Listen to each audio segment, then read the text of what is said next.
السلام علیکم ورحمۃ اللہ وبرکاتہ۔ حضرت مولانا یوسف رحمۃ اللہ علیہ جو میں نے بتایا تھا آزادی کے بعد جو فسادات ہوئے اور حالات بہت بگڑ گئے، اس زمانے میں مولانا کی تقریر جو بیانات ہوئے اس کے مختصر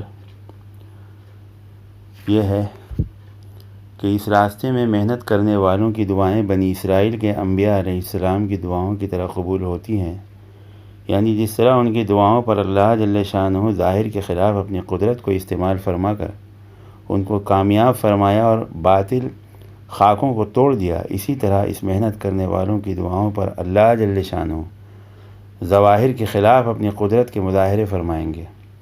اگر عالمی بنیاد پر محنت کی گئی تو تمام اہل عالم کے قلوب میں ان کی محنت کے اثرات تبدیلیاں لائیں گے۔ اور ایک جگہ بیان میں فرمایا کہ جو بھی عذاب، جو بھی حالات دنیا میں پیش آتے ہیں وہ ہمارے اعمال کی وجہ سے آتے ہیں، اعمال کی کمی کی وجہ سے آتے ہیں۔ جو عذاب معاصی کی وجہ سے اللہ کے فرائض اور اس کے حدود کو توڑنے سے آ رہا ہے اور آنے والا ہے، اس سے تمہاری فوجیں اور تمہاری توپیں اور تمہارے بم گولے بھی نہیں روک سکیں گے۔ اصل علاج یہ ہے کہ اپنے اندر ایمان پیدا کرو اور اللہ کی طرف رجوع کرو۔ صرف یہی چیز تمہیں اور پورے عالم اسلام کو اور پوری دنیا کو بچا سکتی ہے۔ خاص طور پہ پنجاب کے علاقوں سے کافی مسلمان پڑوس پاکستان کی طرف چلے گئے اور جاتے ہوئے پورا پنجاب خالی ہو گیا، اور ادھر سے جو ہے ہندو حضرات اور سکھ حضرات بھی آئے۔ تو بتاتے ہیں کہ تقسیم ہند کے 2-3 سال بعد جب کہ قتل و غارت کا جنون سروں سے اترا اور دلوں کے پھپھولے پھوٹ چکے اور دست و بازو شل ہو چکے، فسادات کے تلاطم سمندر میں کچھ سکون آیا، تو تبلیغی جماعتوں نے کئی بار مشرقی پنجاب کا سفر کیا، جن میں آزمائشوں سے اور تکلیفوں سے گزرنا پڑا۔ ان کی رویداد، ان کی کارگزاریاں بڑی سبق آموز ہیں اور عبرت خیز ہیں۔ ہر جماعت بڑے سے بڑے آزمائش سے گزری اور لوگوں نے اس جماعت کو موت کے گھاٹ اتارنے کے لیے ان کو قتل کرنا چاہا، مگر اللہ کی مدد اور غیبی نصرت سے ہر جماعت موت کے منہ سے صاف نکل گئی۔ من کان للہ کان اللہ لہ کا مصداق بن گئی کہ جو اللہ کا ہو جاتا ہے اللہ اس کا ہو جاتا ہے، اور وہ لوگوں کے لیے ان کا بچ جانا دعوت کا سامان بن گیا۔ ان کے بچ جانے پر کئی ہزار لوگوں نے جو ہے ایمان کو لے کر آ گئے۔ اسی میں سے ایک کارگزاری ہے کہ 1951 میں مولانا یوسف رحمۃ اللہ علیہ نے ایک جماعت دہلی سے سہارنپور بھیجی، اور یہ جماعت جس میں پرانے حضرات تھے رائے پور گئی اور حضرت مولانا عبدالقادر صاحب رائے پوری کی خدمت میں حاضر دی اور ان سے دعائیں لی۔ یہ جماعت جو ہے وہاں اس علاقے میں جانے سے پہلے حضرت شیخ مولانا زکریہ رحمۃ اللہ علیہ سے ملی۔ حضرت شیخ نے فرمایا کہ جماعت تو جا سکتی ہے، اللہ تعالیٰ حفاظت کریں گے، مگر چند اعمال کر کے اللہ کا نام لے کر وہاں جایا جا سکتا ہے۔ نمبر 1، صلاۃ الحاجت کا پوری طرح اہتمام کیا جائے۔ نمبر 2، اجتماعی دعا کا اہتمام کیا جائے۔ نمبر 3، پچھلے پیر یعنی تہجد کا اہتمام کیا جائے، تو جس اللہ نے صحابہ کی مدد کی وہ اللہ تمہاری بھی مدد کریں گے۔ پھر جماعت نے مشورہ کیا کہ حالات بہت خوفناک ہیں، تو 27 آدمی تھے، لیکن 27 میں سے 20 لوگ ہمت نہ کر سکے کیونکہ جان بھی جا سکتی ہے اور دعوت کا کام بھی کرنا ہے، لہذا 7 آدمیوں نے ہمت کی۔ 7 آدمیوں نے ہمت کر لی۔ اس کی اطلاع جب مولانا یوسف صاحب رحمۃ اللہ علیہ کو دی گئی تو مولانا نے بہت خوشی کا اظہار کیا اور جانے والوں کی ہمت افزائی کی اور ان کے لیے دعاؤں اور خصوصاً سورہ یاسین کا اہتمام، اس کے بعد خصوصی دعاؤں کا اہتمام اور ان جماعتوں کے لیے دعاؤں کا اہتمام۔ ایک صاحب جو اس جماعت کے رکن تھے وہ کہتے ہیں 18 مارچ 1951 کو ہماری جماعت جمعہ کی نماز پڑھ کر رائے پور سے روانہ ہوئی۔ پنجاب کا یہ علاقہ ہے۔ رائے پور والوں نے اشبار آنکھوں سے ہمیں دعائیں کرتے ہوئے رخصت کیا اور جماعت اللہ کا ذکر کرتے ہوئے روانہ ہوئی، اور جمنا کے شاہی راستے سے جہاں بند ہے ڈیم ہے مشرقی پنجاب میں داخل ہوئی اور خضرآباد میں پڑاؤ کیا۔ سکھوں نے اس عجیب و غریب جماعت کو دیکھا تو حیرت میں پڑ گئے اور مسلمان صورتیں دیکھ کر غیظ و غضب اور غصے میں آ گئے۔ دلوں کے زخم تازہ تھے، جس مسجد میں ہماری جماعت نے قیام کیا تھا اس کو چاروں طرف سے گھیر لیا اور شور و ہنگامہ کرنے لگے۔ حملہ کی صورت پیدا ہو گئی تھی۔ اس تشویشناک صورتحال کو دیکھ کر اللہ کے کمزور بندے اس وقت اللہ پر یقین اور اعتماد کے پیکر بن گئے اور اس شہادت کے انتظار میں گھڑیاں گننے لگے اور انتظار کرنے لگے کہ شاید آج ہم بچ نہیں سکیں گے، ہماری شہادت ہو جائے گی۔ امیر جماعت نے اللہ کا نام لے کر حملہ آوروں کو مخاطب کر کے بیان کرنا شروع کیا اور جماعت کے باقی لوگ صلاۃ الحاجت اور ذکر و دعا میں لگ گئے اور امیر صاحب بیان کرنے لگے اور وہ لوگ تلواریں اور بندوقیں لے کر آ کر مسجد کو گھیر کے کھڑے ہیں اور ان کی آنکھوں میں خون ہے۔ بے سر و سامان جماعت نے دعا کرنا شروع کی اور امیر صاحب نے جو تقریر کی ایسی درد آمیز انہوں نے بیان کیا اور ایسے اخلاص اور للہیت سے وہ معمور تھی کہ سننے والوں کے دلوں میں گھر کرنے لگی، اور اللہ جل شانہ جو دلوں کو پلٹنے والے ہیں انہوں نے دلوں کو پلٹ دیا۔ جو آنکھیں سرخ تھیں، خونی تھیں، دیکھتے دیکھتے آنسوؤں سے تر ہو گئیں، بلند آوازیں خاموش ہو گئی، اٹھے ہوئے ہاتھ گر گئے۔ وہ لوگ جو ماروں کی آوازیں بلند کر رہے تھے اپنی انہی زبانوں سے کہنے لگے، یہ لوگ تو بہت ہی اچھی باتیں کرتے ہیں، واقعی ہمارے اندر حیوانیت آ گئی تھی۔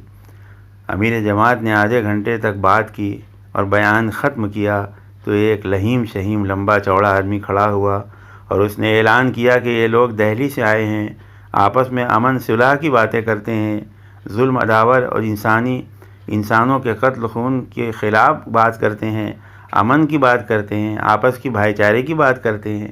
ہر شخص ان کی بات سنے، اگر کوئی ان کو تکلیف دے گا تو سب سے پہلے میں ان کے ساتھ مر جانے کو تیار ہوں، یعنی ان کو کوئی تکلیف دے گا تو میں اپنی جان پہلے دوں گا۔ 8 روز تک جماعت کا قیام رہا۔ اللہ نے ہر شخص کے دل میں محبت ڈال دی۔ ہر مقام پر پولیس اور اس شخص نے ساتھ دیا۔ مجمع میں سب غیر مسلم ہوتے اور وہ لوگ بھی بیان سنتے، بعد میں خود جماعت کو ان مسلمانوں کے پاس لے جاتے جو اسلام کو چھوڑ چکے تھے اور کہتے کہ یہ پہلے مسلمان تھے، ان کو پھر اپنا جیسا بنا لو۔ جماعت ان لوگوں کو اپنے ساتھ لیا، دیوبند، دہلی، سہارنپور، ان کو جماعت بنا کر لائے۔ سارے اکابر حضرات، رائے پوری، حضرت شیخ الحدیث حضرت مولانا زکریا رحمۃ اللہ علیہ، حضرت مولانا حسین احمد مدنی رحمۃ اللہ علیہ، قاری محمد طیب صاحب رحمۃ اللہ علیہ وغیرہ احوال کو سن کر انہیں آئے ہوئے سے مسلمان ہونے والوں کو دیکھ کر بہت خوش ہوئے اور ان کو لپٹایا اور ان کے لیے دعا کی۔ اس جماعت کے جانے سے مشرقی پنجاب میں کام کی بنیاد پڑ گئی اور اہل عزیمت نے اپنی زندگی کو خطرہ میں ڈال کر کام کا ایک وسیع میدان بنا دیا اور ایک آس بن گئی کہ یہاں بھی انشاءاللہ دین کا کام ہوگا۔ اس جماعت کے واپس آنے کے بعد حضرت مولانا یوسف رحمۃ اللہ علیہ نے پھر تشکیل فرمائی اور بیان کیا۔ 30 سے 40 آدمی تھے۔ جب جماعت روانہ ہونے لگی تو جماعت کو مخاطب کر کے اپنے خاص اور پرکشش انداز میں ولولہ انگیز تقریر کی اور یقین افروز دعائیں کی اور ان کے لیے ان الفاظ میں دعا کی: جاؤ اللہ تمہاری مدد فرمائے، صلاۃ الحاجت کا اہتمام کرنا۔ جس اللہ نے حضرت ابراہیم علیہ السلام کی مدد فرمائی اور حضرت موسیٰ علیہ السلام کی مدد فرمائی، حضرت محمد صلی اللہ علیہ وسلم کی مدد فرمائی، وہ اللہ آج بھی موجود ہے۔ اس کے کام کے لیے جا رہے ہو، وہ تمہاری بھی مدد کرے گا۔ اور راتوں کو اٹھنا اور خوب رو رو کر دعائیں مانگنا، حضور صلی اللہ علیہ وسلم کی سنتوں کو تلاش کر کے ان پر عمل کرنا۔ جاؤ اللہ تمہاری حفاظت کرے گا، وہی تمہارا ناصر، حامی اور مددگار ہے۔ مولانا کے یہ الفاظ دلوں میں اترتے چلے گئے۔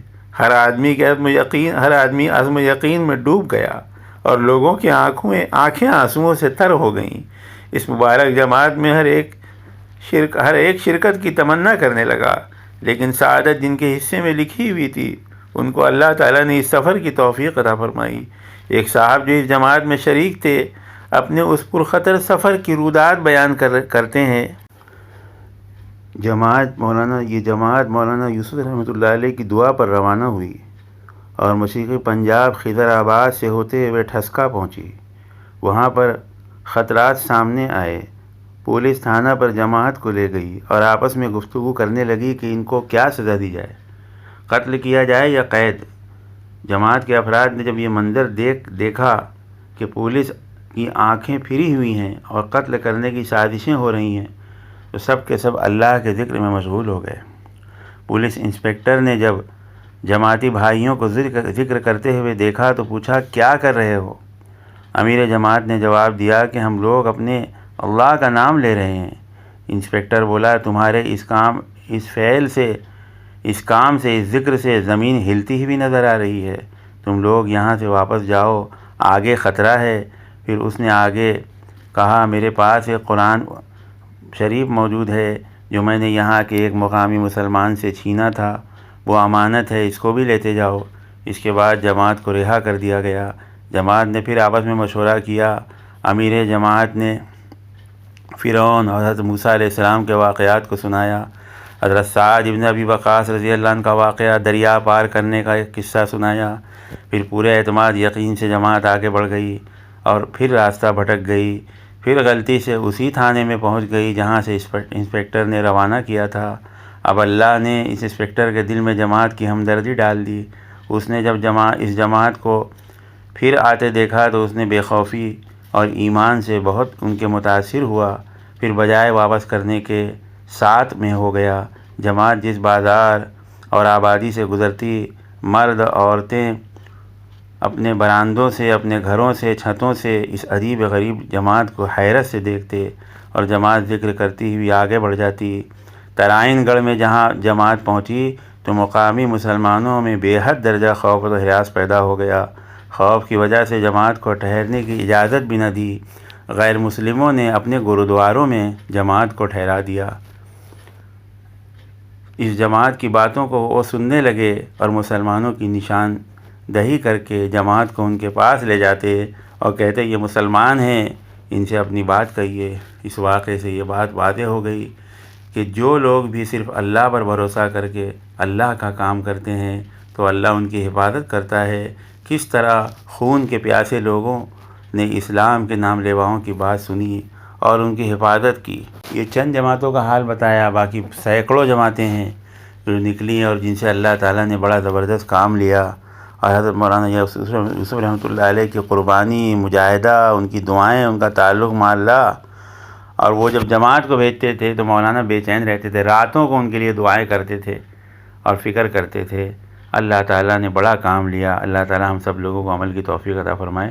انشاءاللہ یہ سلسلہ آگے چلتا رہے گا۔ اپنے ساتھی جو دعوت کے ساتھی ان تک بھی یہ بات آپ لوگ پہنچائیں، کیونکہ یہ اس لیے یہ بنایا بڑی محنت کر کے، کتابوں سے تلاش کر کے، کوئی بھی بات اپنے من سے اپنے دل سے نہیں کر رہے ہیں، ساری چیزیں لکھی ہوئی ہیں اور دلیل ہے اس کی۔ لہٰذا جو ہے یہ انشاءاللہ اس کو آگے تک پہنچائے تاکہ ساتھیوں کو معلوم پڑے آج جو حالات تھے یہ حالات ہیں ضرور، لیکن پہلے اس سے زیادہ حالات آئے ہیں۔ آج تو بہت زیادہ لوگ جڑ چکے ہیں اس کام میں، ہر طبقہ لگا ہے۔ اس وقت صرف 5% لوگ لگے تھے جتنے آج لگے، اور آج ہمیں ہمت سے اس کام کو ہم جو ہے کمزور نہ ہو، بلکہ اللہ سے مانگے، اللہ کی طرف رجوع، اللہ کی مدد آئے گی انشاءاللہ۔ السلام علیکم ورحمۃ اللہ وبرکاتہ۔